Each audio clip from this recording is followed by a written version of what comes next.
Bienvenue à toutes et à tous et pour ce café hypnose aujourd'hui sur la thématique importante des vies antérieures, des régressions dans les vies antérieures. Et j'aimerais commencer par signaler que j'ai déjà donné un café hypnose sur cette thématique il y a 2 ans et demi, c'était en décembre 2021. Et histoire d'aller plus loin, j'ai réécouté cette vidéo qui est donc que vous trouvez sur la chaîne YouTube, qui était très bien en fait, c'était assez perché, c'était vraiment très intéressant. Et donc même si je vais reprendre un certain nombre d'éléments, j'irai plus vite sur ces éléments-là et je vais plutôt développer ce que je n'avais pas eu le temps de développer la première fois, de sorte qu'on puisse avoir quelque chose qui est complémentaire. Régression dans les vies antérieures. Alors, tout le monde sait ce que c'est une vie antérieure. Il y a une vie antérieure, puis il y aura des vies postérieures. En tout cas, a priori, si on croit dans un sens, on va croire dans l'autre sens. Et est-ce que les vies antérieures sont vraiment une réalité, ou est-ce que c'est le fruit de notre imaginaire? Qu'en pensez-vous? Je me posais la question cette semaine. On peut se poser la question, on ne sait pas. Ouais. Moi, j'ai l'impression que toutes celles qui font des régressions dans les vies antérieures, c'est des pharaons, c'est des... Tout à coup, c'est la sorcière. Enfin, c'est des gens qui ont une vie incroyable au passé. Ouais. Que, je sais pas. Je peux mélanger, me dire, mais non, tu vois, c'est pas le typique non. Enfin, c'est pas, c'est toujours grandiose. Donc ça, c'est une question intéressante. Comment ça se fait que toi, tu dis toujours, Enfin, je ne sais pas si c'est toujours, mais en tout cas, dans nombre de cas, qui m'en ont parlé, c'était des... On se retrouve dans une vie antérieure où on a été pharaon ou concubine ou artiste ou je sais pas. Oui. Moi, j'ai posé des questions parce que comme j'ai vécu une expérience comme ça, oui. Mais là, je ne savais plus si c'était aussi ma imagination par rapport que j'ai senti qui m'a mené à, je ne sais pas, donc, c'était un peu, mais les ressentis, c'était là, oui. les émotions, étaient tout là. Donc, voilà. Ouais, alors il y a le ressenti effectivement qui est quand même très important, parce que finalement c'est la seule chose sur laquelle on peut tabler, le ressenti. Bonjour ma chérie. Bienvenue. Bienvenue. Oui, ça tourne. Ah ouais, je couperai, t'inquiète pas. Enfin, je couperai ou pas. Hein. T'es la bienvenue sur YouTube aussi. Ok. Donc, on était en train d'élaborer comment est-ce qu'on considère ça? Est-ce que c'est une réalité ou est-ce que c'est l'imaginaire? Bien évidemment, on ne peut pas le prouver. On ne peut pas prouver physiquement que ça existe ou que ça n'existe pas. Ah, mais qui voilà, bonsoir. J'ai raté le bus. Pas de souci. Bienvenue. On va sortir une chaise ou deux. Et donc, pendant que vous vous installez, je continue. De toute façon, on va élaborer un peu cette question. Est-ce que c'est du réel ou de l'imaginaire? C'est vrai ou c'est fake, cette histoire de vie antérieure? Alors, la bonne nouvelle, c'est que vous aurez une réponse, mais la mauvaise nouvelle, c'est que vous ne saurez pas si elle est correcte.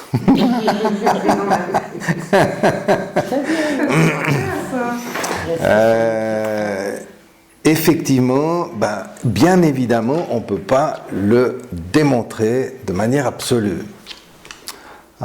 Pour le moment, en tout cas. Il faudrait avoir une machine à remonter le temps pour aller vérifier un petit peu ce qu'on peut retrouver dans les régressions. Imaginaire,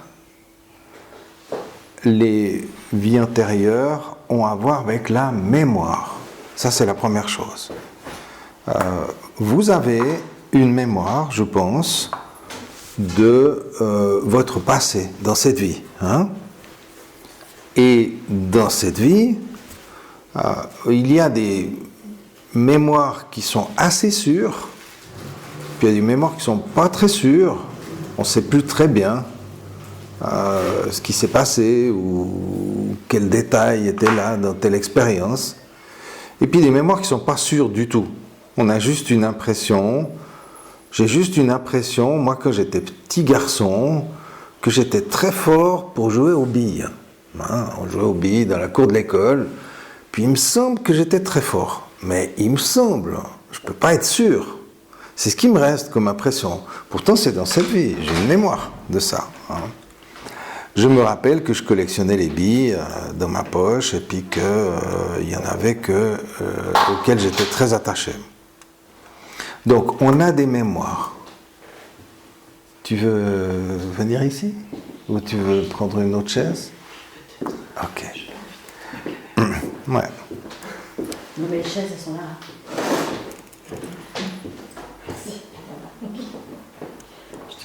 On peut voir qu'au sein même d'une seule vie, d'une même vie, dans notre vie, il y a des choses qui sont claires, des choses qui sont récentes, bien qu'il peut y avoir des choses récentes qui ne sont pas claires, parce qu'il y a une émotion, ou parce que c'était sans intérêt, simplement. Mais ce dont on va se rappeler, ce sont des éléments marquants, des éléments chargés d'émotion. C'est ça qu'on va se rappeler. Je pense qu'il est pratiquement impossible pour chacun d'entre nous de se rappeler ce qu'on faisait à la même date il y a 5 ans. En 2019, le 1er mai, bon, on n'en sait rien. Pourtant, c'est pas très vieux. À moins que le 1er mai, en 2019, il se soit passé quelque chose de particulier. À ce moment-là, on va s'en rappeler. Hein? Si on a eu un événement heureux ou une expérience malheureuse, on va se rappeler de ça. Sinon, ça passe dans l'oubli. Hein? Ça n'a pas de raison de se rappeler de ça. On a accumulé des expériences qui n'ont pas de grand intérêt. Dans les régressions à travers les vies antérieures, c'est exactement le même principe. On ne va pas se rappeler des vies qui étaient sans intérêt ou peu intéressantes. On ne va pas se rappeler d'une vie où on était, je sais pas, un palefrenier, et puis on n'a rien fait de spécial. C'est pour ça qu'on va se rappeler plutôt des vies où on a eu des éléments marquants. Si j'ai été une fois un pharaon, je vais me rappeler. D'accord? C'est pour ça qu'il y a eu ça. Maintenant, moi, perso, je ne crois pas que j'ai jamais été pharaon, mais j'ai des souvenirs d'avoir été un vieux chinois, un sage perdu, ermite dans la montagne. Mais on reviendra peut-être sur ce détail un peu plus loin. Parce que ce qu'on peut voir, c'est qu'en fait, on ne sait pas exactement quelle est la part de mémoire et la part d'imaginaire. Quand on fait de l'hypnose, quand on pratique, quand on va explorer l'état hypnotique, c'est qu'on a une intention. On ne fait pas ça juste pour rigoler. Enfin, on pourrait faire ça juste pour se ressourcer, comme on fait de la méditation. On peut aller dans l'hypnose pour activer des ressources telles la confiance ou la motivation, etc., ce genre de choses. Mais très souvent, on va dans l'état hypnotique pour régler quelque chose. Il y a un trouble, un problème, quelque chose qui nous chicane dans notre vie, et on va aller voir avec l'hypnose comment on peut régler des choses qui ont eu lieu dans le passé et qui nous ont mis les bâtons dans les roues jusqu'à aujourd'hui, qui ont mis en place des systèmes, des programmes donc limitants dans notre vie.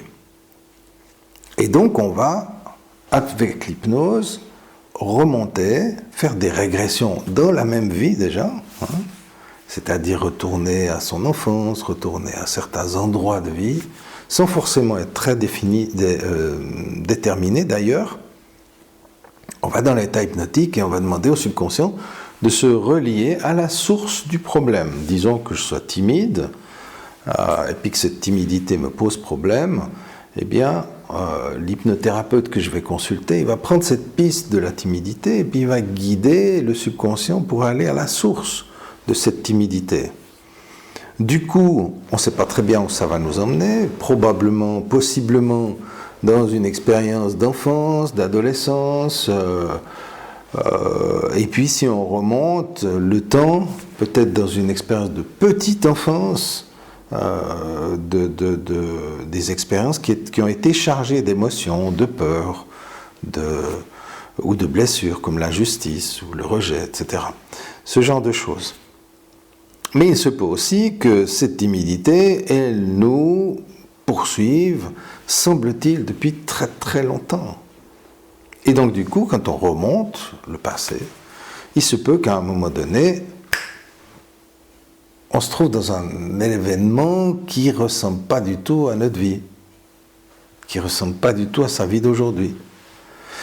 Et donc se retrouver dans une expérience d'une autre vie qui peut être effectivement antérieure.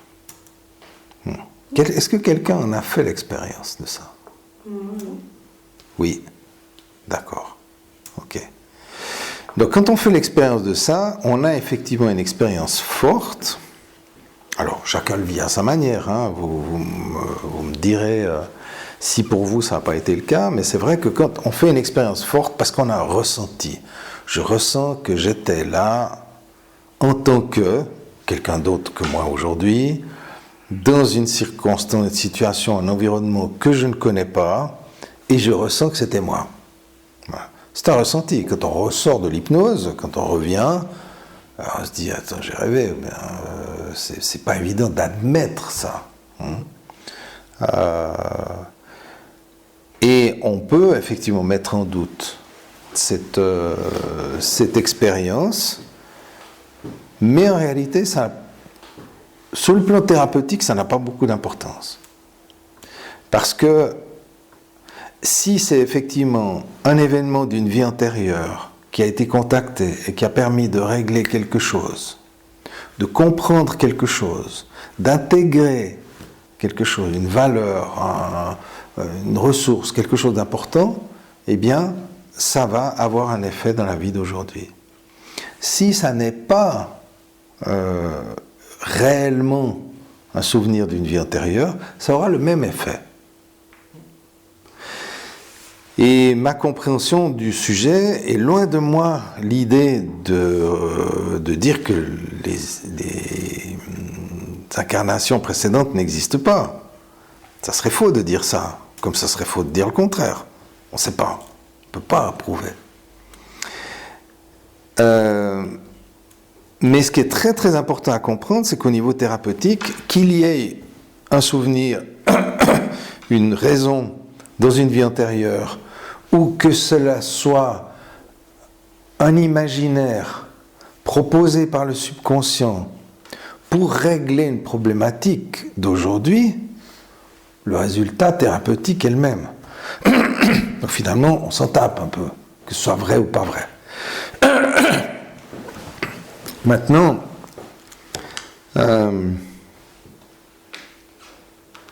effectivement, on peut considérer, même si on ne peut rien prouver, on peut considérer que la première chose, c'est que l'inconscient est très créatif. Il peut élaborer toutes sortes de situations, il n'est pas en reste avec sa créativité, il peut faire à peu près ce qu'il veut, et on le voit dans l'hypnose, il fait toutes sortes de trucs assez géniaux. Néanmoins, le subconscient, c'est comme un peintre.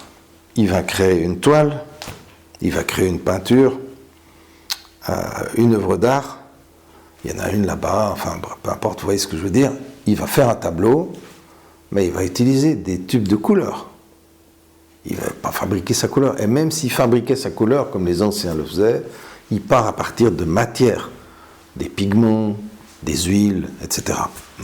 On ne part pas de zéro. On ne crée rien de zéro. En plus de ça, l'artiste, quand il crée son tableau, il va créer avec évidemment son imaginaire, mais son imaginaire c'est quoi? C'est sa manière personnelle de composer avec ce qu'il a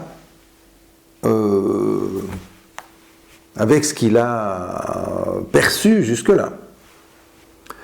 On ne crée rien de zéro. En fait, on adapte, on mélange, on compose avec des éléments existants, et notamment des éléments qui nous ont marqués. Donc quand on remonte, quand on va visiter les vies antérieures, quand on a envie d'aller voir un peu ou de chercher des compréhensions dans le passé ou dans des passés lointains ou très lointains, eh bien on va se connecter à des parties inconscientes, des mémoires inconscientes, des mémoires profondes qui potentiellement peuvent être en lien avec des choses qui ont existé, mais surtout on va en faire une interprétation, une imagerie qui va correspondre à son besoin d'aujourd'hui.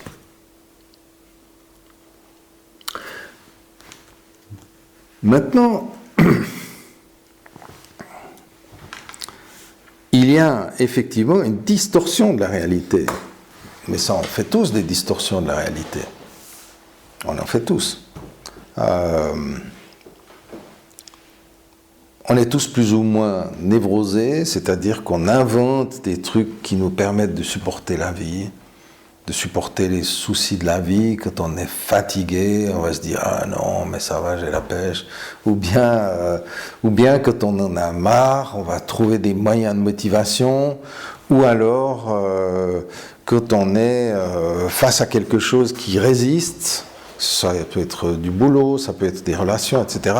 On va trouver des moyens plus ou moins farfelus d'ailleurs, plus ou moins irréels, comme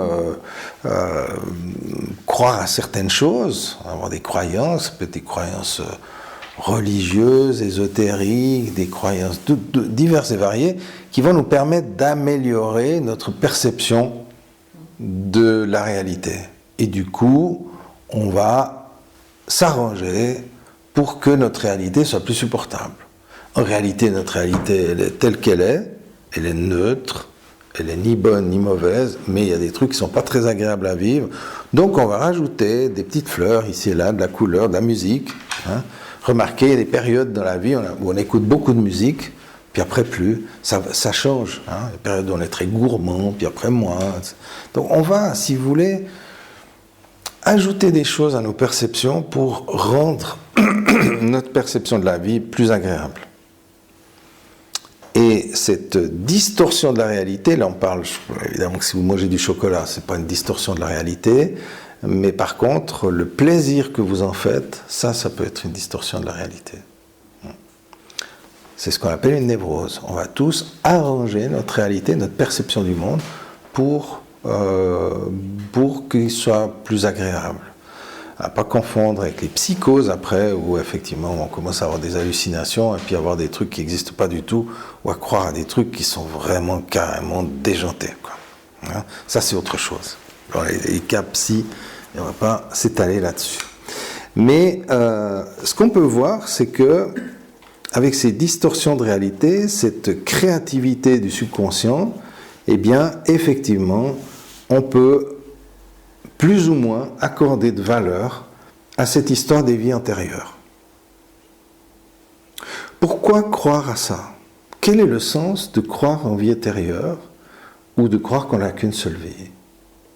C'est quoi le sens? À quoi ça sert de se poser cette question? Et ce qui me paraît évident, enfin important en tout cas, c'est que ça nous amène à définir qui on est. C'est quoi l'âme? Qui je suis? Est-ce que j'ai une âme?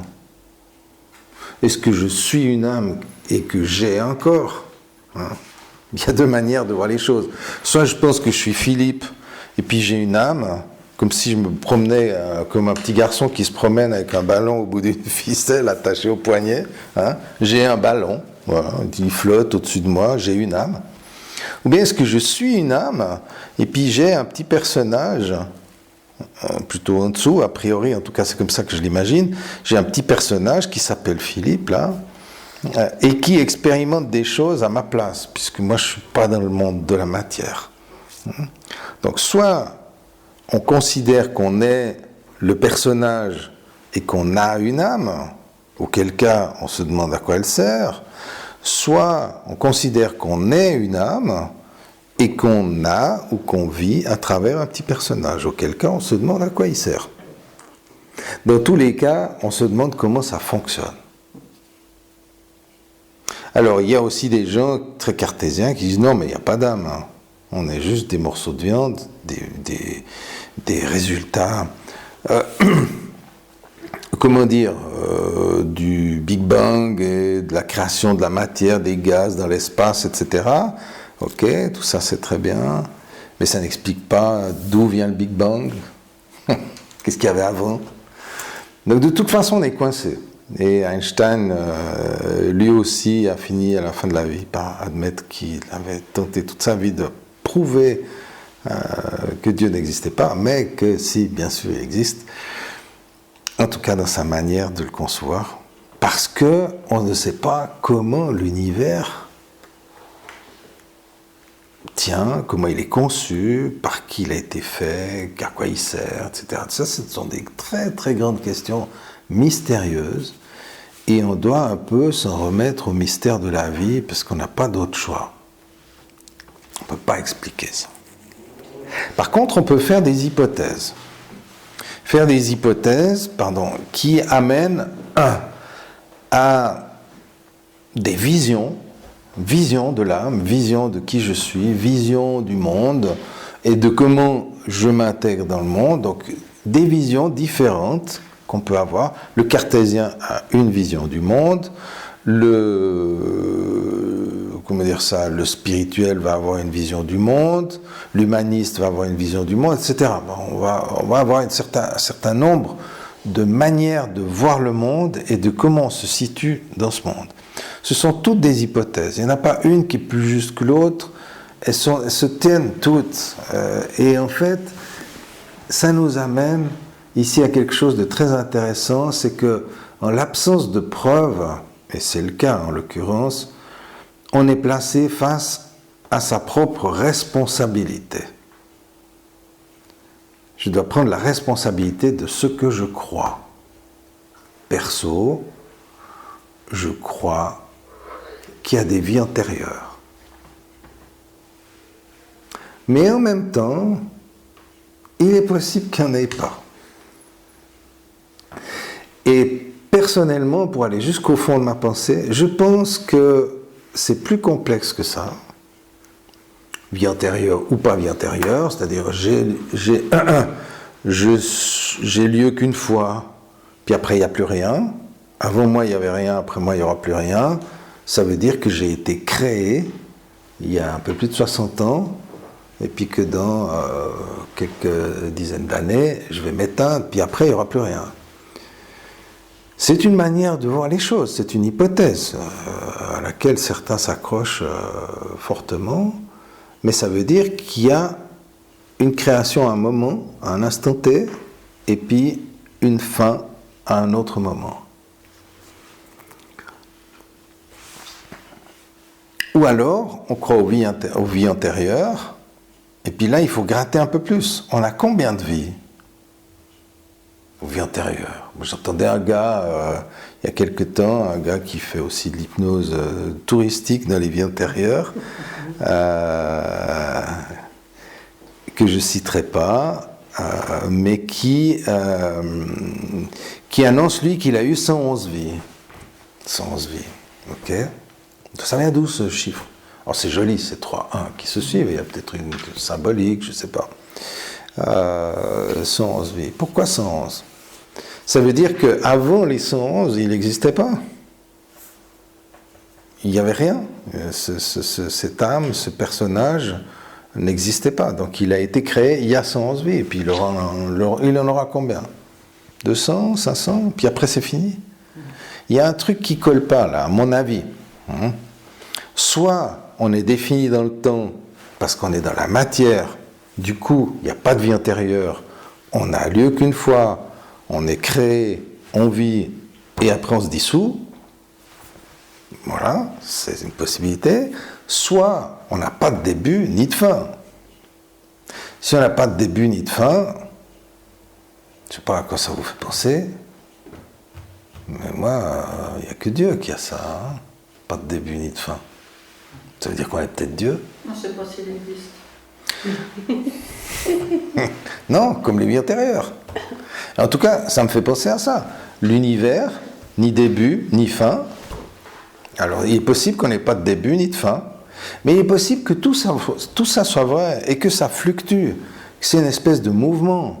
Il se peut qu'on s'incarne et se réincarne, puis après plus, et puis certains oui, puis d'autres pas.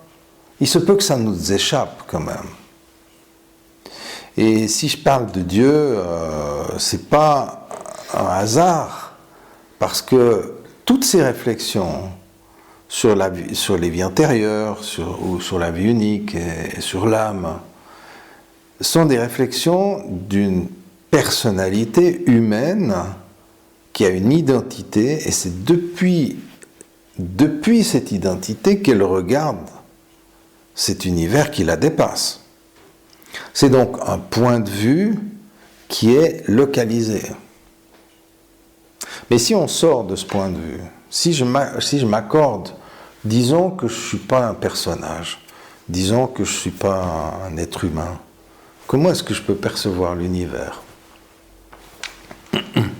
Forcément que ma vision de l'univers, elle vient de mon point de vue limité d'être humain. Donc forcément que tout ce que je peux élaborer là autour va être limité également. On est face à une... Vous me dites si je si je suis incompréhensible. Hein. Arrêtez, ça va ?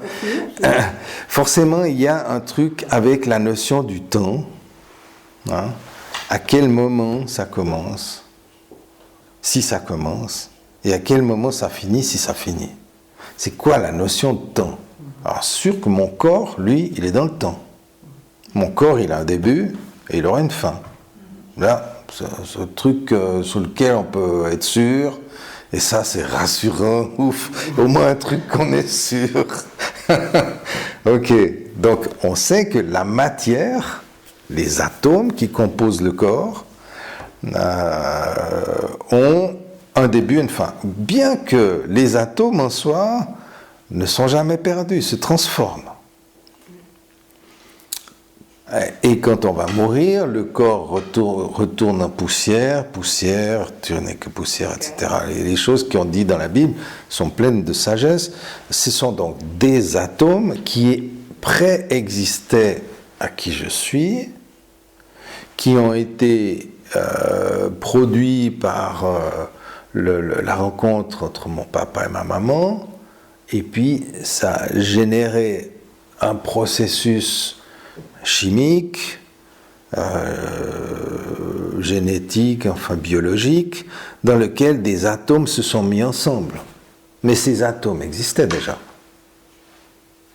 C'est les mêmes atomes qui existent toujours dans l'univers. Tous les atomes. Et donc mon corps, il est fait d'atomes qui ont été autre chose que Philippe avant moi.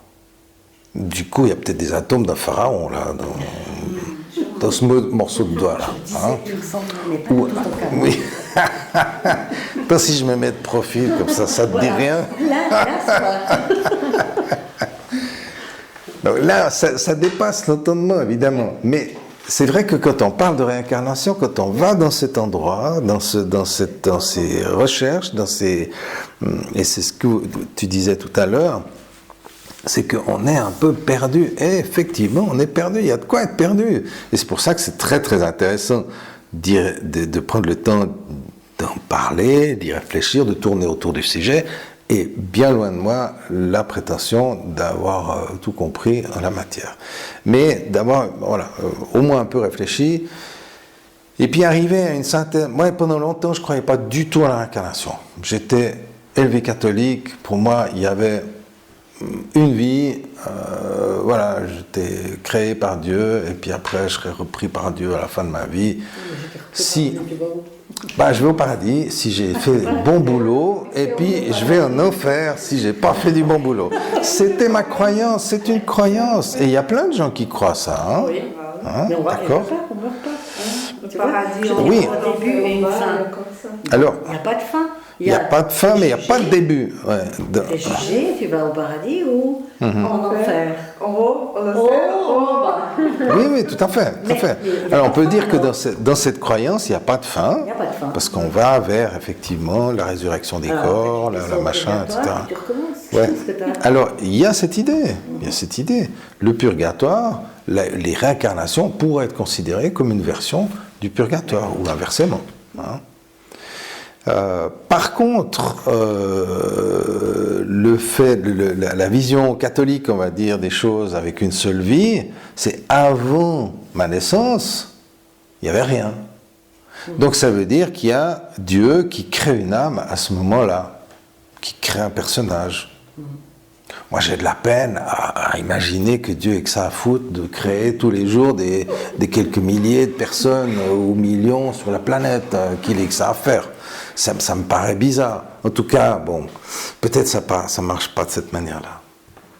Ça veut dire qu'il y aurait une création perpétuelle, continue. C'est possible, hein. Je ne dis pas que c'est impossible, c'est possible.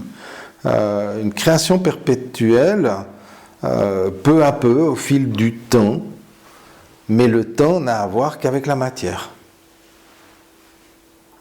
Le temps n'existe pas en dehors de la matière. C'est pour ça que quand on meurt et que le corps s'arrête, la matière s'arrête, et que du coup il reste que l'âme, et l'âme est hors du temps. Donc elle peut aller au paradis jusqu'à la fin des temps. On va se faire chier un peu. Ça risque d'être long. Hein. Ça risque d'être long. Et d'ailleurs, ça me fait penser à... Je crois que c'était Woody Allen qui avait toujours quelques jolis mots, qui disait l'éternité c'est très très long, surtout vers la fin. Enfin voilà, on sait pas vraiment ce qui nous attend, et c'est intéressant de voir tout ce qu'on est capable de créer pour amener des réponses dans ces zones de mystère, n'est-ce pas? Mais dans ces zones de mystère, est-ce que tu ne crois pas qu'on justement notre imaginaire crée ça parce qu'on a peur de la mort et puis qu'il n'y ait rien? C'est possible, bien sûr, bien sûr. Pas qu'on peut peur de la mort. Peur de la mort, ouais. Peur de la mort. Donc tu t'imagines que de toute façon après tu vas renaître et puis que tu étais pharaon à la limite il y a longtemps parce que comme ça s'arrête jamais. Tu sais, ça te rassure. Je dis ça. Oui, J'y crois pas. C'est possible, bien sûr. Je pense qu'il y a des gens que ça Ça rassure. rassure de savoir que tu as une vie avant, puis que tu vas faire une vie après, puis que tu vas revenir. Ça, t'es jamais mort. Bien sûr. Mais il y a des gens qui n'ont pas peur de la mort. Bon, je crois que oui. Hein. Non, si tu as une vie bien remplie et puis que tu as accompli plein de trucs qui t'ont donné satisfaction, Bon, tu me tu arrives présentes- au bout de ta vie, les personnes âgées des fois disent, moi, j'ai vécu ce que je devais vivre sur Terre, je pars en paix. Et il y a des gens qui ne sont pas du tout effrayés de la mort. Ce qu'on peut observer, et ça c'est vraiment, j'avais lu des statistiques très sérieuses là-dessus, c'est que les croyants n'ont pas peur de la mort, ont beaucoup moins peur de la mort que les non-croyants. C'est-à-dire ceux qui pensent qu'ils vont aller au paradis, eh ben, ils n'ont pas peur de la mort. Ils y vont volontiers, ils disent je vais retrouver un proche qui est parti avant moi, c'est la délivrance, on va se retrouver dans la lumière, etc. Il y a cette croyance qui fait qu'on y va volontiers, parce qu'il y a une jolie vision de la mort. Maintenant, si on ne croit pas ça, la mort c'est, putain, on arrive dans le néant, là. Alors si c'est le néant, on tire la prise, ben, on ne verra même pas que c'est le néant, donc on a encore moins peur. Effectivement, ouais. Tout à fait. Ouais. Alors, ce qui est rien, c'est comme le vide. C'est Voilà, t'as pas de c'est vide, pas rien. un vide. Non, ben non, puisque ça s'éteint. On est mort en ce moment. Ce qui est étonnant, c'est de faire le lien avec la médiumnité, avec les médiums qui contactent un défunt. Et puis qui va correspondre à des éléments de la personne. qui va raconter des trucs que la personne qui est médium ne sait pas sur la personne, sur un grand-parent ou un défunt quelconque de la famille. Voilà, ça fait poser des questions. Bien sûr. Sur, Donc on est effectivement, et c'est très juste ce que tu dis, parce qu'on a quand même en l'absence de preuves, on a un certain nombre d'observations qui n'ont pas de réponse sans accorder foi à une existence de l'âme. Il y a des enfants qui naissent et qui parlent. Ils parlent pendant une demi-heure, puis après ils ne parlent plus. Après ils ressucent leur pouce. Et puis, donc ça veut dire qu'ils arrivent avec quelque chose. Il y a des trucs, ça a été observé, il y a des trucs qu'on ne sait pas comment ça marche. La médiumnité, c'est aussi un cas. On a donc les enfants prodiges, c'est aussi un cas de ces enfants qui à 2 ans jouent du piano comme des Les artistes aussi. ok. Ouais, les artistes, je pense que c'est pour ça aussi. Donc on n'a pas toujours de réponse effectivement, mais ce qu'on peut voir, c'est que il y a au niveau de la culture, des religions ou de l'histoire, on a toujours cette histoire des réincarnations, du karma, de l'histoire de l'âme, reste quand même très mystérieuse, et chaque culture, chaque époque a tenté d'apporter des réponses. Parce qu'on voit qu'il y a des choses qui se manifestent. Alors après, effectivement, on peut considérer que l'âme a un parcours pour dire s'il y a une âme. Donc là, je crois qu'on doit faire son choix. Je décide de croire que j'ai une âme, ou je décide de croire que j'ai pas une âme. Et on ne va pas casser les bonbons à tout le monde pour essayer de les convaincre. Moi, je décide, parce que ça me paraît logique, ça me parle plus, moi je crois ça. Et puis le voisin, il va croire autre chose. Et puis c'est ok. Mais ce qu'il y a, c'est que chacun va devoir prendre la responsabilité de ce qu'il croit et des conséquences que ça a. Parce qu'une croyance, elle a des conséquences. Des conséquences sur soi, sur sa vie, sur sa pensée, des conséquences sur ses actions, sur ses interactions, sur ses relations. En fonction de la croyance, on va agir, ressentir, imaginer, vivre d'une certaine manière ou d'une autre. Et donc, prendre la responsabilité de sa croyance, c'est prendre la responsabilité des conséquences aussi de cette croyance. Oui ? Est-ce que l'âme est liée à l'intuition ? Oui. Enfin, à mon sens, oui. Oui. C'est-à-dire qu'on peut avoir... L'intuition, c'est quelque chose d'assez difficile à cerner. Pour moi, il y a 2 manières de le voir. C'est, on peut imaginer que notre cerveau, qui est un super logiciel, est capable de percevoir des micro-signes dans les événements, chez les personnes, etc., qui nous font percevoir que, tiens, cette personne, je la sens ou je la sens pas, je sens que ça va mal se passer, ou je sens que ça va bien se passer, etc. Ça, le cerveau, il fait une certaine part du travail. C'est un travail d'observation inconscient. Maintenant, quand on a des intuitions sur des choses qui peuvent arriver, des prémonitions, par exemple, ou des trucs qu'on sent, on pressent avant même que ça arrive, là, on est plutôt du domaine de les perceptions paranormales ou extrasensorielles qui sont reliées à l'âme. L'âme, ça vient du mot anima, ce qui anime. Et donc, l'âme anime le corps. Et quand l'âme s'en va, le corps meurt. Ou inversement, c'est l'histoire de la poule et de l'œuf. Mais ça va ensemble. L'âme et le corps font équipe pour la durée de l'incarnation. Et puis, au moment où la vie s'éteint, l'âme, ce qui anime, sort du corps. Mais elle ne meurt pas. Du moins, c'est ma croyance. Elle ne meurt pas.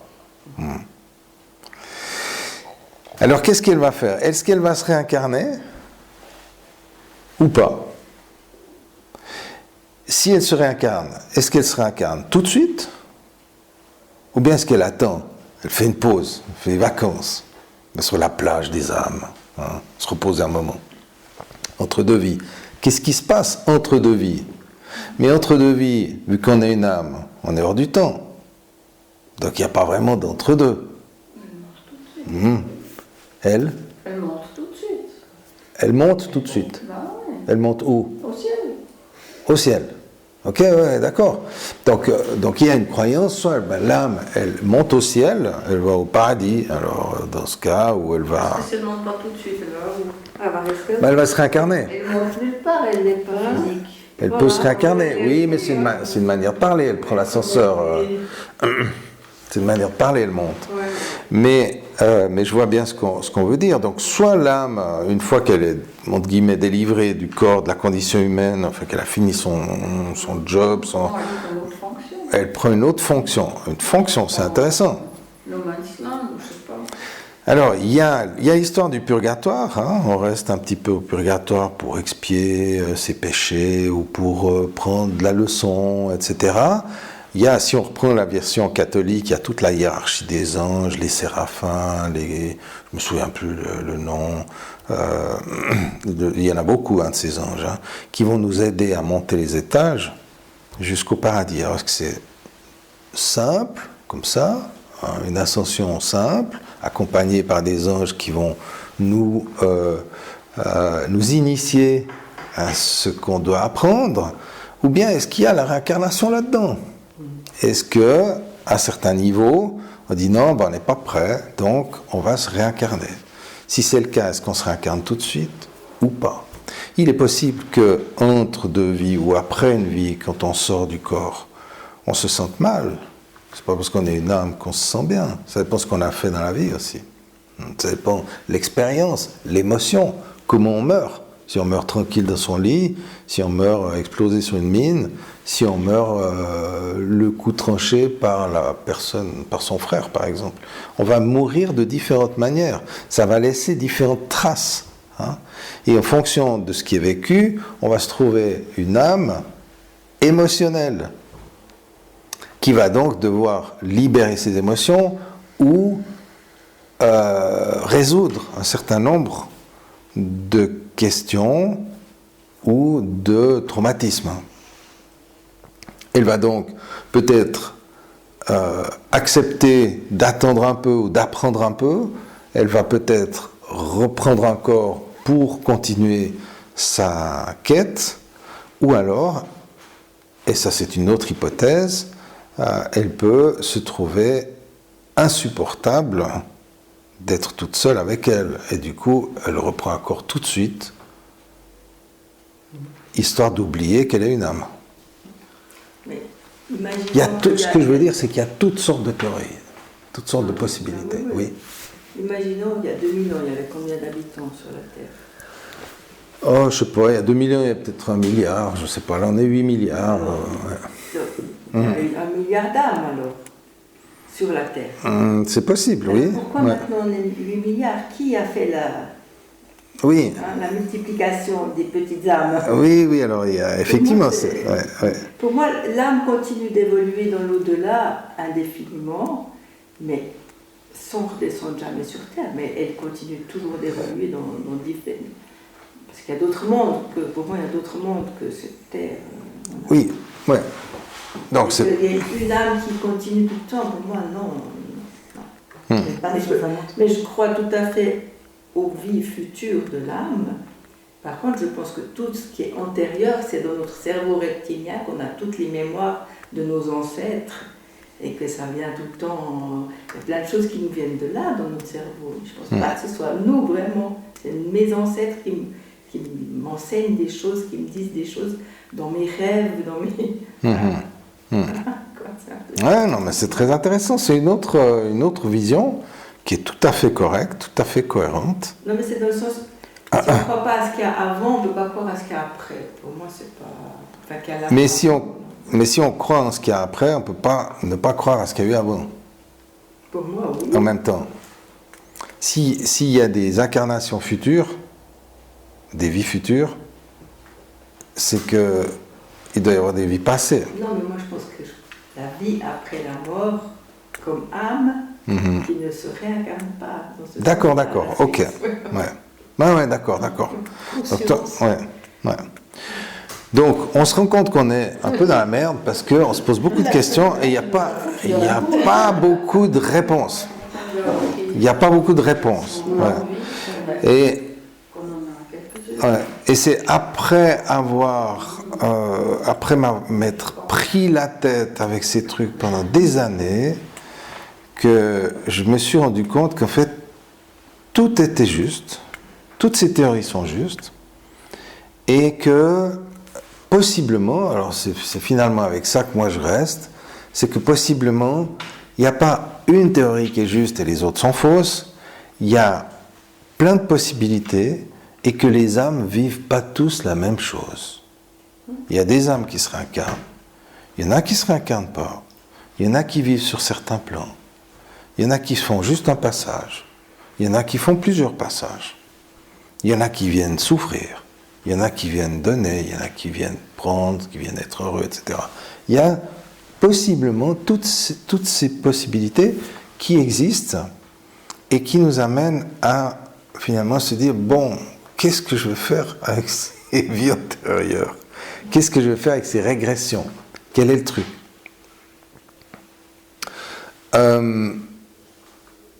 Moi, là où ça m'amène, c'est de me poser la question, qui je suis? Qui je suis? Je suis une âme?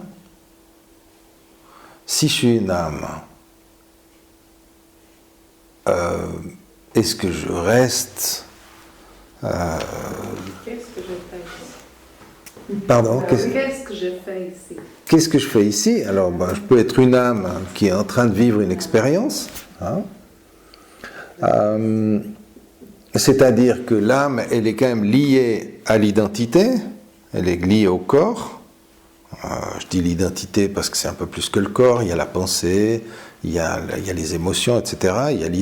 Ça forme l'identité. Donc, le gars que je crois être aujourd'hui, hein, ça c'est l'identité.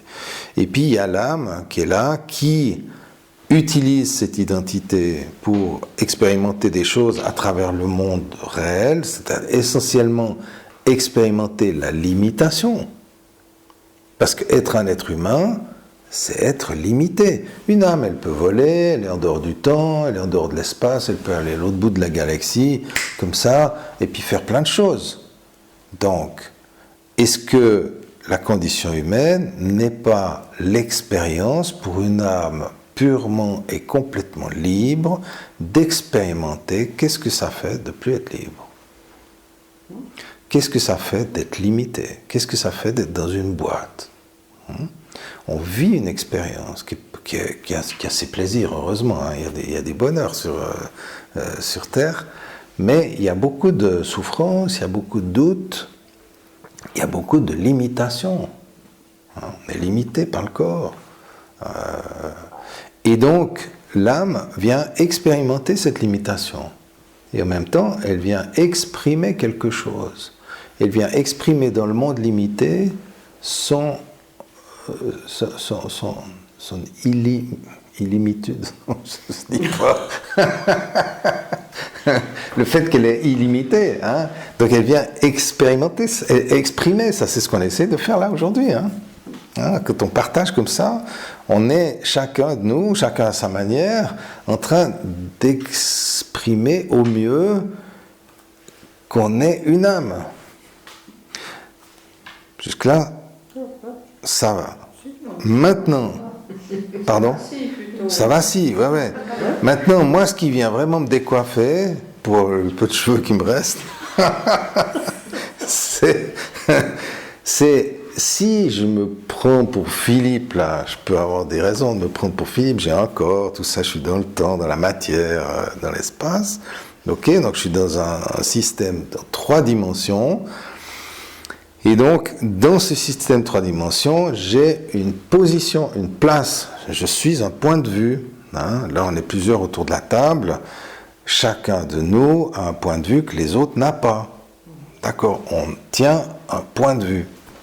Et ce point de vue, il est unique. C'est ce qui fait de nous des êtres uniques. On a une vision des choses. Maintenant, en tant qu'âme, qui suis-je? En tant que Philippe, je peux savoir à peu près qui je suis, bien qu'il faut un peu réfléchir des fois.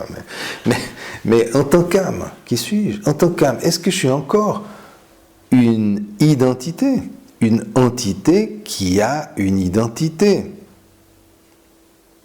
Et là, ça commence à devenir un petit peu ardu, on va dire, au niveau intellectuel, parce que on peut concevoir que j'ai une identité comme être humain, mais comme âme. Quel sens ça a d'avoir une identité? Il y a combien d'âmes? Dans le prochain café hypnose? Non, dans le prochain monde. Dans le prochain monde, mais ça c'est intéressant. On ne peut pas être tout ça. On ne peut pas être l'âme, Philippe. Alors oui, actuellement, oui. Actuellement, oui, je suis à la fois Philippe, le personnage, et l'âme qui habite Philippe, ou qui fait un lien. Mais c'est quand même 2 choses. Ben non, ça fait qu'un. Oui, non, mais je vois ce que tu veux dire. Oui, t'as raison. Et t'as raison en plus, ça fait qu'un. T'as raison en plus. Parce que l'âme, c'est... Oui, sauf que, quand même... Il y a toujours des pièges. Non, mais je suis d'accord. Mais sauf que, quand même, dans quelques années, mon corps va se défaire. Il va mourir, il va se défaire. Ça sera la fin du corps. D'accord? Donc, ça sera la fin de l'identité. De l'identité du Philippe, du personnage. Sur Terre. Okay.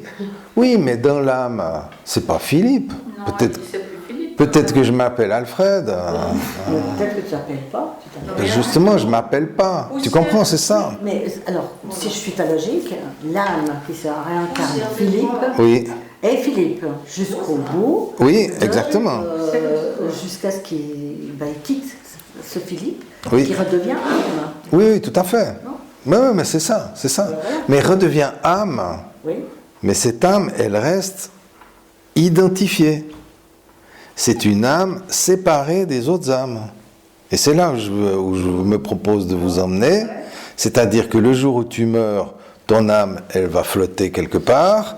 Je meurs, mon âme flotte quelque part. Et puis on se dit, ah tiens, on s'est déjà croisé, c'est déjà croisé, comment tu vas, etc. Alors, c'est sûrement pas en ces termes, mais ça veut dire qu'on est des âmes séparées, identifiées. Et pour moi, c'est là où je me prends la tête, c'est là où je vous propose une réflexion, c'est-à-dire que il y a dans toutes les traditions, y compris catholiques, avec la hiérarchie des anges, etc., une élévation de l'âme pour arriver jusqu'à retourner dans le Saint des Saints, à se fondre dans le tout, dans le grand tout.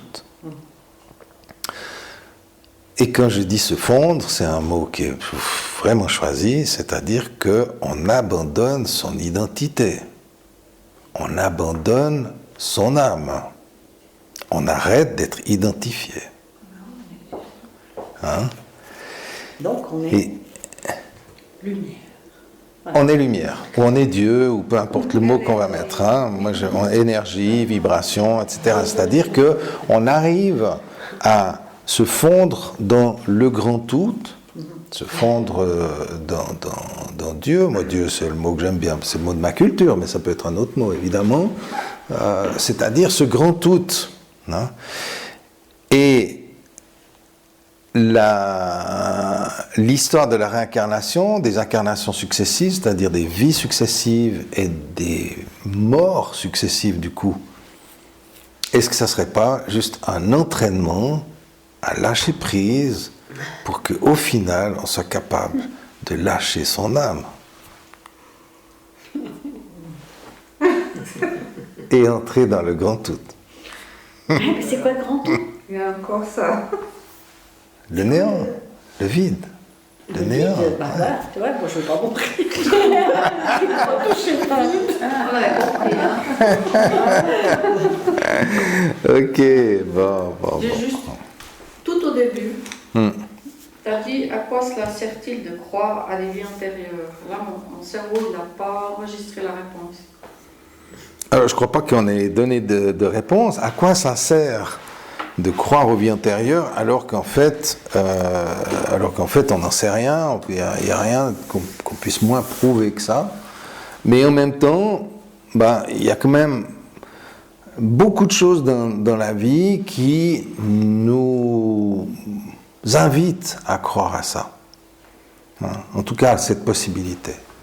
À quoi ça sert de croire aux vies antérieures? Je ne crois pas que j'ai donné la réponse, je ne crois pas qu'on ait donné. À quoi ça sert de croire aux vies antérieures? Ça peut te redonner une façon de message pour avancer dans cette vie-là. C'est ce Oui. que j'ai retenu. Ouais. Non, c'est pour Alors avancer. effectivement, c'est un peu le côté thérapeutique, on disait. Hein? Surtout les gens malheureux qui croient que dans une future vie, ils seront mieux nantis, mieux servis. Parce que j'ai compris. Oui, ils Alors pensent ça peut être ça, Oui. ça peut être ça, mais pas forcément. Hein? Parce que tu peux aussi avoir le contraire, c'est-à-dire des gens qui souffrent et qui disent putain c'est galère, on va se réincarner, on va souffrir jusqu'à la fin des temps. Non. Ça peut aussi être vu comme ça. Hein? Si tu es heureux, tu dis ah bah c'est super, on va jamais mourir, on va toujours être heureux. Mais si tu te fais chier, tu dis putain on va se faire chier jusqu'à la fin des temps. Donc c'est vraiment une question de point de vue. Hein? Mais par contre, on parlait de thérapie pour finir avec ça, que quand on a un trouble, quelque chose qui nous chicane dans la vie, on va souvent chercher dans son passé, pas forcément dans les vies antérieures, mais dans son enfance, dans son adolescence, etc. Là où il y a eu des traumatismes qui ont mis en place des mécanismes limitants, et ça s'explique, mais il se peut que ces traumatismes aient lieu dans d'autres vies, ou comme tu le disais toi, qu'on les hérite, et ça c'est une autre version, il y a la psychogénéalogie. Qu'on les hérite de nos ancêtres, mais que c'était pas nous. Ouais. Mais ça, c'est plutôt la généalogie, la psychogénéalogie. Psychogénéalogie, les mémoires cellulaires. Ouais, oui, qui va chercher. Pourquoi tu transportes ça avec toi? Ouais. Les aïeux, on parle souvent d'un impact sur 5 générations, donc c'est pas mal. Ouais, moi je pense peut-être à ça en fait. Ouais. Sur, Alors, tout est possible, on n'aura pas de réponse, vous avez compris. On part plus avec plus de questions qu'avec des réponses. L'âme n'est pas Dieu. non, C'est ça que tu dis? Non, il y a Pardon. dans cette version de dire il y a trop de dualité dans la version j'ai été dans la version karma. Ouais. J'ai été ici, alors je viens là pour sur terre pour comme purgatoire aussi. Oui. Parce que j'ai un karma de je sais pas quoi. Ouais. Oui, ça c'est un des pièges de la croyance à la réincarnation, c'est de se justifier ses souffrances en disant bon ma foi c'est mon karma, etc.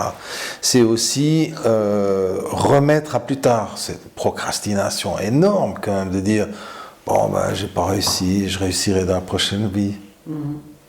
Hein? C'est énorme, t'as une idée de l'importance de cette procrastination. Non, c'est énorme. C'est insupportable. Oui, c'est insupportable. Oui, tout à fait. Alors, ça peut prendre. Qu'est-ce que j'ai bien pu faire avant pour vivre? Exactement. Ouais. Qu'est-ce que j'ai fait au bon Dieu pour mériter ça?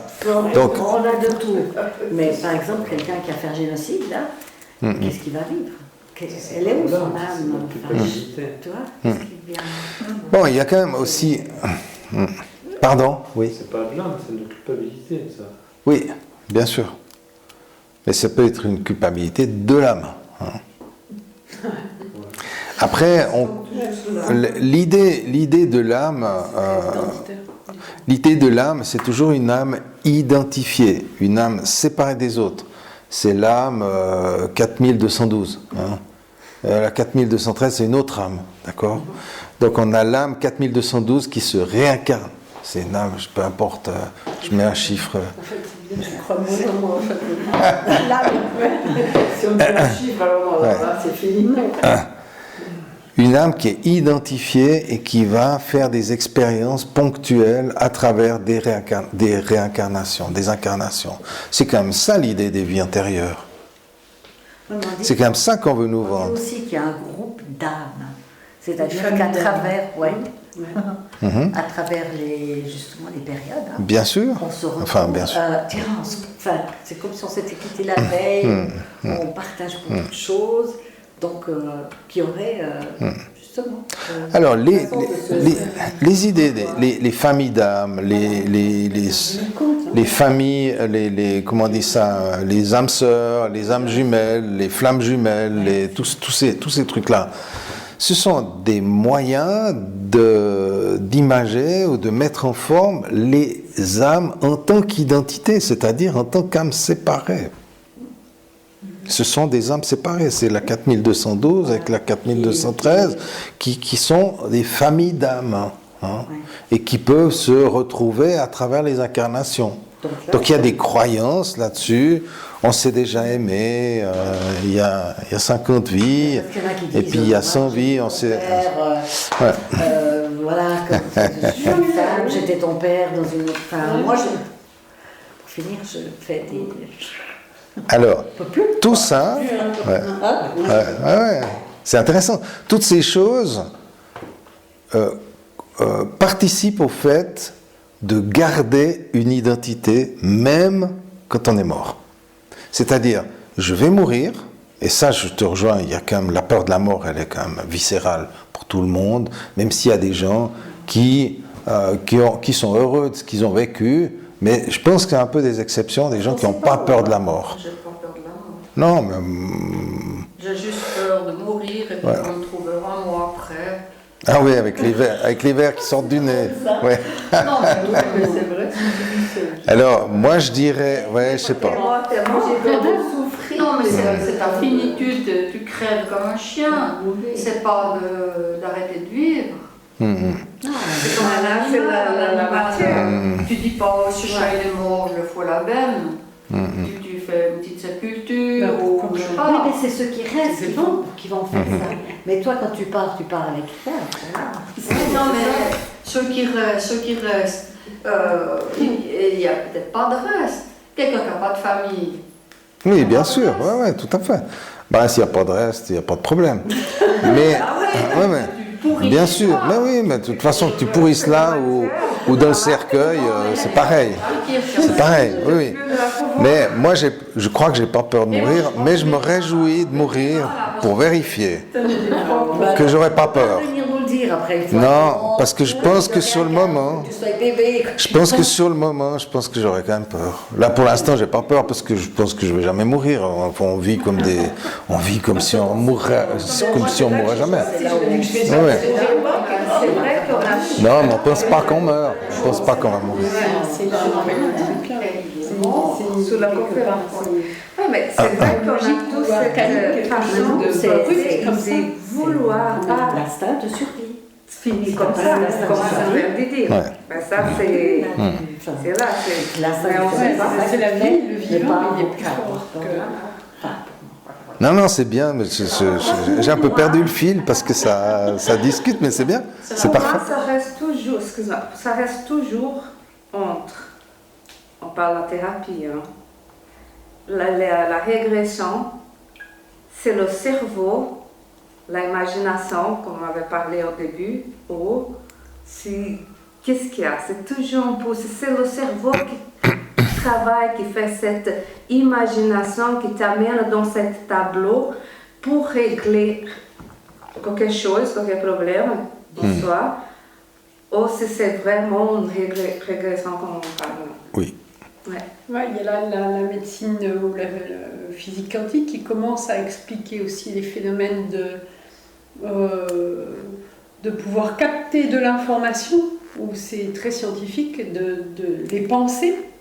Donc, alors on parle des fois de vie antérieure dans les archives akashiques, etc. Mais finalement, c'est aussi peut-être une petite jolie histoire.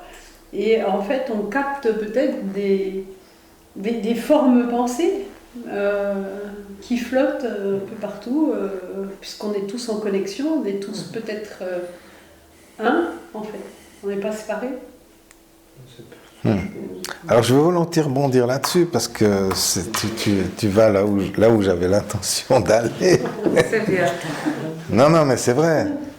Et c'est là autour que je prépare ou que j'essaie de souligner cet ego spirituel en fait, hein, c'est-à-dire cette volonté de tenir. Actuellement, je tiens à mon identité. Et on peut le voir chacun d'entre nous, toute la peine qu'on a à changer quelque chose dans sa vie. Parce qu'on tient à qui on est. Moi, je l'aime bien, ce Philippe. Il n'est pas parfait, c'est un gros lourd des fois, mais je l'aime bien. Voilà, c'est moi. Et donc, je tiens à cette identité. C'est vrai. Quoi qu'on soit, on y tient. D'accord ? Et puis après, en tant qu'âme, on y tient aussi. Mais ça veut dire qu'on reste séparés les uns des autres. On est identifiés. Et toutes ces visions des familles d'âmes, des âmes sœurs, etc., et tout ce qui peut graviter là autour, soutient l'idée qu'on est des âmes séparées. On se réincarne, ou alors on fait du chemin avec des guides, on va vivre, ou expérimenter, ou faire une autre mission dans d'autres sphères, mais on est toujours séparés, on tient à son identité. Moi, c'est là-dessus que j'avais envie de vous inviter à réfléchir ou à sentir pourquoi on est à ce point accroché à son identité, alors que, en fait, on est peut-être juste un. On est un. On est déjà dans le grand tout, sauf qu'on a l'illusion, on se fait l'illusion à travers l'incarnation sans doute, le monde physique, on se fait l'illusion d'être séparés, mais on est tous un. Et c'est pour ça que quand on fait des régressions dans les vies antérieures, on trouve plein de gens qui ont été Jeanne d'Arc, ou Toutankhamon, parce que n'importe qui peut avoir cette mémoire. Et là, je te rejoins aussi à la mémoire. Mais pour moi, c'est plus large que la mémoire des aïeux. C'est la mémoire cosmique, c'est la mémoire totale. Parce qu'on est tous un. Mais par contre, on tient à son identité. En fait, on ne veut pas faire un. Parce que faire un, être un, se fondre dans le grand tout, c'est abandonner ce à quoi on tient. Et peut-être que les vies successives, s'il y en a, hein, ou ces réflexions à ce sujet, nous préparent à lâcher, à laisser partir. Moi, je ne suis pas encore très vieux, mais les années passent quand même, et je commence à me défaire de certaines choses auxquelles je tenais. Des objets, des idées, des projets, etc., que je sais que je ne ferai plus, donc je lâche. C'est un boulot, hein, c'est un sacré boulot de lâcher, de lâcher même du mobilier, peu importe, hein, des choses auxquelles on s'est identifié, auxquelles on tenait, c'est ma vie, c'est à moi, etc. Donc peu à peu on apprend. C'est matérialiste aussi. Pardon ? C'est pas le côté aussi matérialiste là. Alors oui, oui bien sûr, mais mon corps c'est du matériel. Ouais. Il faudra le lâcher un jour. Même les pensées, par exemple, les pensées aussi. Qu'on a pris avec la famille, le père, la mère, la grand-mère, tout ça, la croyance qu'on a par rapport à la famille, lâcher ça aussi parfois. Absolument. Je pense que ça, c'est le plus difficile peut-être. Parce que c'est comme c'était un coup sur nous. C'est très profondément intégré. C'est les croyances. La personnalité, comme je l'ai dit la ça. dernière fois, c'est changer. Et ça, c'est parce que c'est le plus difficile que lâcher un sac, lâcher un projet. Je pense que là, c'est oui, tout à fait. Vraiment que ça fait travaille encore plus. Et là, ça commence à fondre, je pense. Ouais. Mais c'est un travail Tu peut-être penses, de vie. Hein. ouais. Oui, tout à fait. C'est intéressant de voir que aussi de profiter de ce qui vient d'être partagé pour remarquer qu'on n'est pas pareil. Et que quelqu'un va avoir beaucoup de difficultés à lâcher ça, et puis quelqu'un d'autre va avoir de la difficulté à lâcher ça. Et c'est pas pareil. Pour lâcher ce qui nous fait du mal. Il faudrait lâcher ce qu'on aime. Il faut lâcher tout ce qu'on aime, parce que c'est ça qui nous tient. Alors évidemment, lâcher ce qui nous fait du mal, c'est pas incompatible, parce qu'on aime avoir mal aussi, souvent. Et donc lâcher ce qui nous fait du mal, c'est aussi lâcher ce à quoi on tient. Mais souvent, ça me fait penser à une petite anecdote qui m'avait beaucoup frappé. J'avais lu un bouquin sur Saint François d'Assise, que je devais avoir 14-15 ans. Et je ne me rappelle plus, c'était sur sa vie.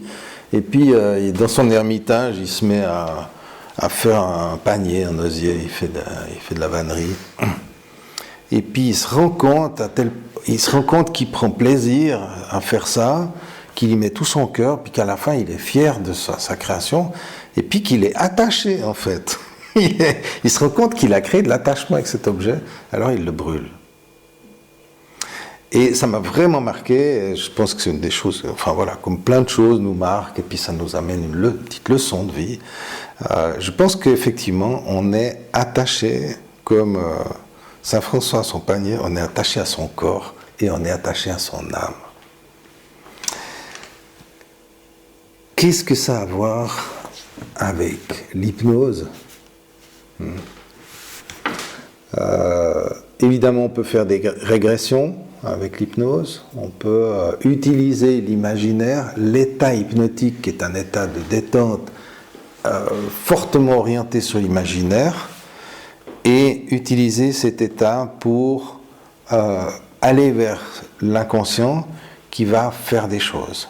Mais comme on l'a vu, et comme sans poser de vérité, on peut le remarquer, il y a des tas d'hypothèses à propos de vie passée et des tas de moyens de créer des faux souvenirs. Par contre, ce qui est vraiment important, pour moi en tout cas thérapeute, ce qui est vraiment important à souligner, c'est que on ne fabrique pas de faux souvenirs qui n'ont pas du sens. On s'en fout que c'est un faux souvenir ou que c'est la vérité. Que vous ayez été pharaon, le gars qui est pharaon, il a sûrement un petit problème d'ego. Sinon il se verrait pas dans un truc de pharaon. C'est sans jugement que je dis ça, gentiment. Hein, mais on pourrait le supposer, en tout cas. Hein. Moi, j'étais pharaon, etc. Et puis, moi, je sais pas, je me verrais plutôt concubine du pharaon dans une autre vie, parce que je trouve que c'est sympa de changer de sexe, et puis en plus, si c'est pour la gaudriole, ça peut être sympa, voilà. Mais chacun peut avoir chacun va se faire une métaphore en fonction de qui il est, en fonction de son vécu, en fonction de son besoin. Et donc l'inconscient, même s'il invente des histoires, même s'il crée des faux souvenirs, ça sera toujours une métaphore utile pour aujourd'hui. Et c'est ça qui est important à comprendre. Donc on s'en fout des vies antérieures, j'ai envie de dire, que ce soit vrai ou pas. Par contre, on sait que le subconscient va nous fournir, comme dans les rêves, des informations qui vont nous aider à avancer.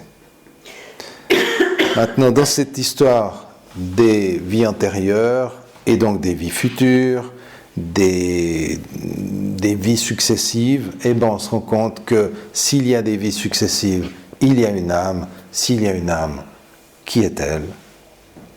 Et si elle est quelque chose, pourquoi elle n'est pas le tout?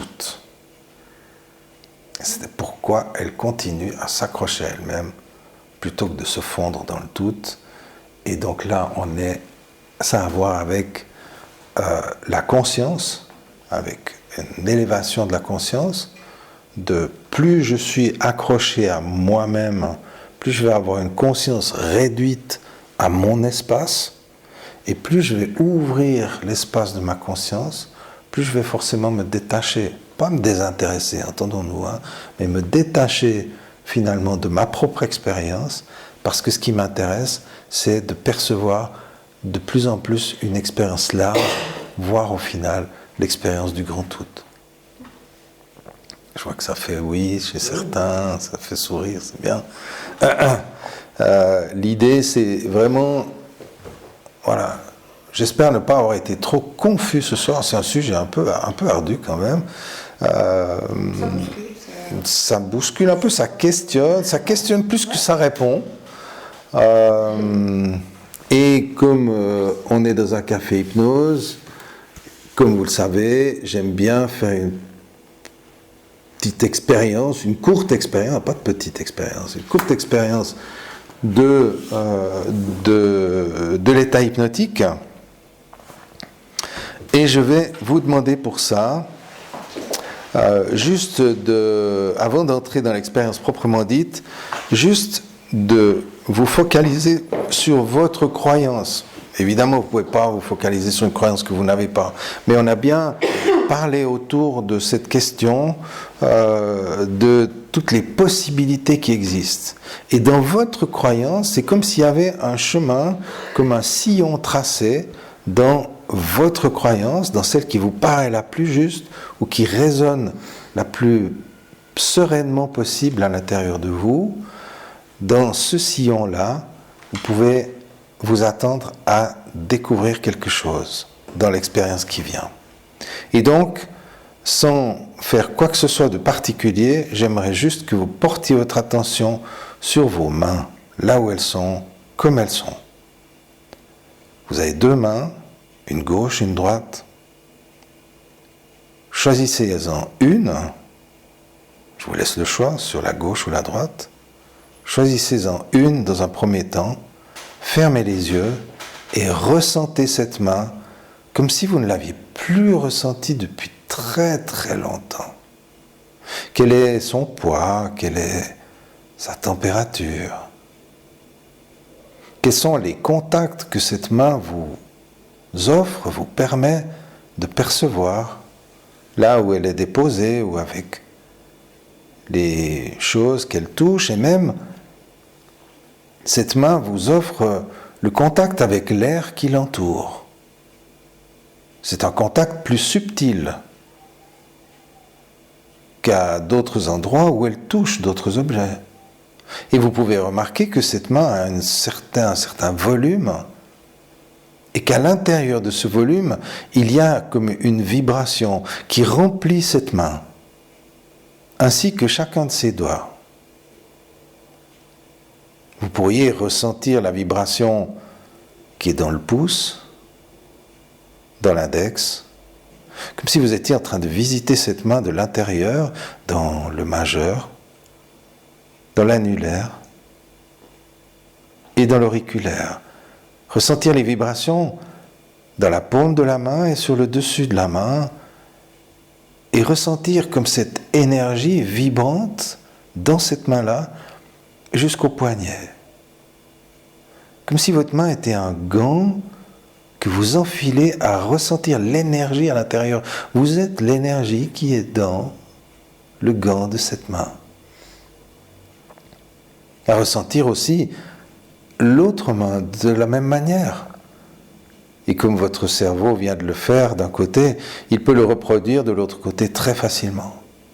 Si bien que vous pouvez ressentir ces deux mains qui sont exactement présentes comme elles ont besoin de l'être en ce moment, à juste apprécier d'être vivant, ces deux mains vivantes, en ce moment, dans cet espace-temps, dans la matière, dans l'espace, dans le temps, aujourd'hui, maintenant. Et ces mains, elles ont connu toutes sortes d'expériences depuis que vous êtes nés, au tout début, à découvrir, à attraper les choses, les objets, à marcher à quatre pattes sur le parquet ou sur la moquette. Alors que vous étiez tout petit enfant et que vous étiez en train de découvrir toutes ces possibilités que vous offraient ces mains. Des petites mains, certes, mais agiles et pleines de curiosité. Puis ces mains ont appris à faire des choses. Elles ont appris à manger proprement, elles ont appris à faire les lacets des chaussures. Elles ont appris à écrire, à dessiner, peut-être à jouer de la musique, à faire toutes sortes de choses extrêmement complexes qui se sont intégrées dans chacun de vos doigts. C'est comme si ces mains avaient eu tout un tas d'expériences, presque des vies différentes, des mains toutes petites de quelques centimètres au début, jusqu'aux mains grandes d'aujourd'hui, avec des millions, des milliards d'expériences dans chacun de ces doigts, de perception, de sensations. Et à l'intérieur de ces mains, votre esprit qui les a intégrées, qui les a enregistrées, interprétées et qui a créé toutes les capacités que vous avez aujourd'hui.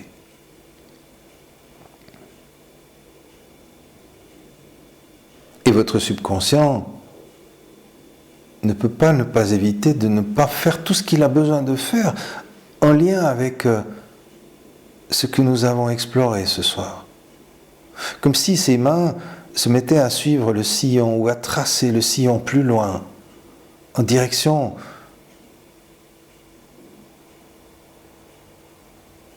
jusque là-bas. Là où peut-être une autre partie de vous-même vous attend.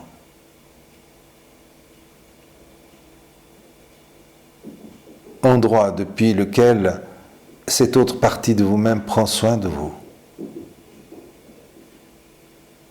et vous accueille.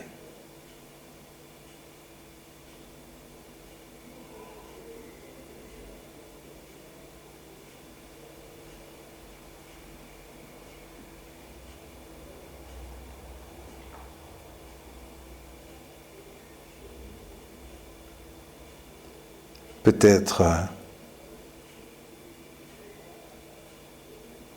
que ces mains auront envie d'applaudir ou de prier ou de se réunir, comme si vous étiez en train de rejoindre tous les morceaux de vous-même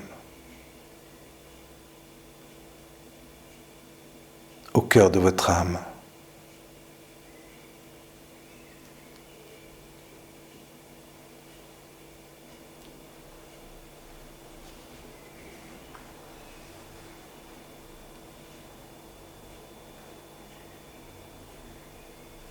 Qu'est-ce qu'il y a là-bas au bout du sillon, au bout du chemin? Peut-être pouvez-vous déjà le percevoir, le ressentir, l'accueillir.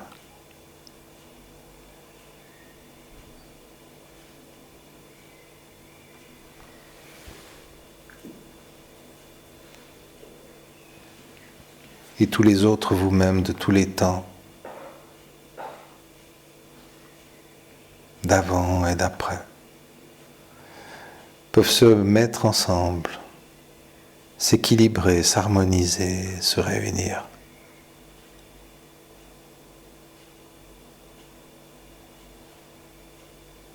Et vous accompagner jusqu'à ici et maintenant, au moment où vous revenez, à votre rythme. Chacune, chacun à sa manière.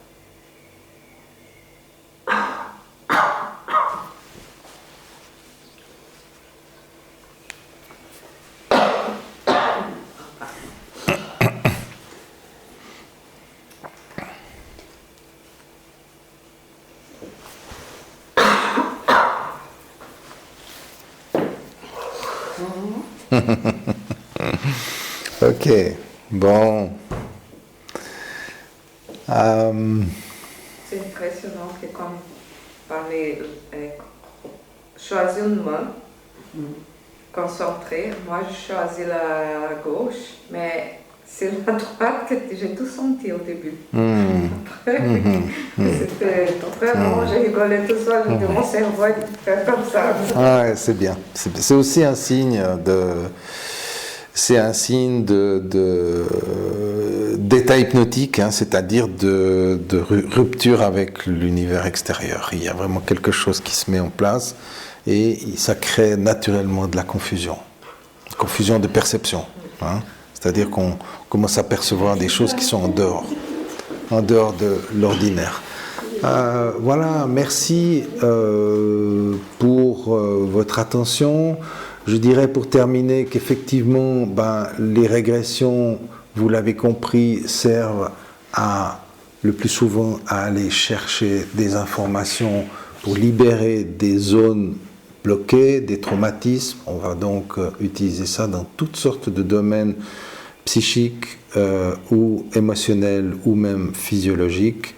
Mais aussi, ça permet d'aller éclairer ou chercher des connaissances ou même se relier à ce qu'on pourrait appeler la conscience cosmique, c'est-à-dire aller chercher de l'intuition, on parlait de l'intuition tout à l'heure, aller chercher des réponses sur différents sujets auxquels évidemment on a besoin à un moment donné, aller chercher des réponses dans cet état particulier qu'est l'état hypnotique et qui permet de voir les choses de manière beaucoup plus sereine, c'est-à-dire en dehors du cadre ordinaire. Voilà, il y a un voyage, on va dire, la vie est un voyage, et qu'on ait plusieurs vies ou qu'une seule, finalement on ne saura pas ce soir. En tout cas, une chose est sûre, c'est qu'on n'en a qu'une seule à la fois. Et il s'agit de la réussir. Merci de votre attention. Merci. Et puis, je profite pour annoncer, rappeler en tout cas qu'il y avait déjà eu un café hypnose sur cette thématique, régression dans les vies antérieures. J'appellerai celui-ci bis. Parce qu'on a vraiment abordé les choses d'une manière différente, mais si ça vous intéresse, et encore donc dans l'une et l'autre de ces deux échanges, il y a beaucoup d'informations complémentaires. Le prochain Café Hypnose sera le dernier de la saison. Il aura lieu le 5 juin sur l'amour inconditionnel. Ça va encore être un truc assez intéressant. Et il se peut qu'on retrouve l'histoire de l'âme, de l'amour inconditionnel. Merci de votre attention. On va se boire un petit coup, se manger un petit truc, passer encore un moment ensemble avec grand plaisir.